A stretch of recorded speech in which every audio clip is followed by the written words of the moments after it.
tonight, a substance misuse treatment center here in the Midlands wants you to know children are communicating about drug use, but it might not look that way. LRADAC releasing a reference guide about how to know and what anyone can look for.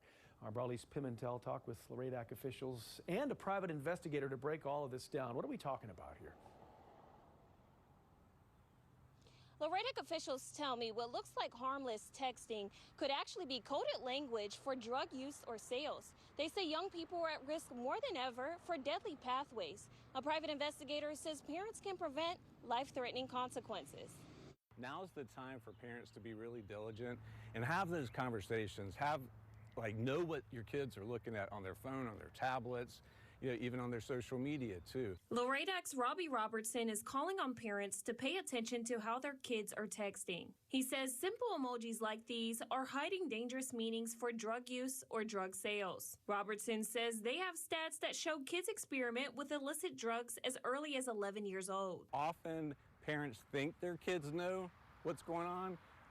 They think their kids might be wise about substance misuse, but a lot of kids don't. Robertson says that's when a lot of young people can become susceptible to substance misuse. Private investigator Chandra Cleveland says it's no accident if kids are using these emojis. Kids are very smart, so parents cannot take the old excuse, well, he said that he didn't know what he was doing, everybody else was using the emoji.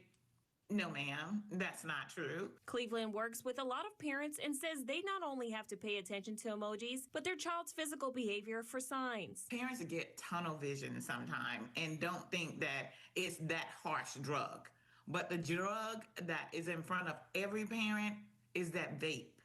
That vape cartridge can contain a lot of hidden drugs that are hidden from emojis and all. So you have to make sure that if you see a difference in your child, especially in their eyes, you know that something is going on. Local law enforcement says teens may not always see the red flags, but parents can. The Lexington County Sheriff's Department is also weighing in on the drug codes that are out there saying, quote, drug talk is not consistent across the board. It is very localized to the area, group, or organization. It is ever changing. The people communicating have a range to reference their drug talk. There's a lot of rehab that can happen before they get caught and going through the legal system. So I say to parents, don't try to handle it on your own. Seek professional help.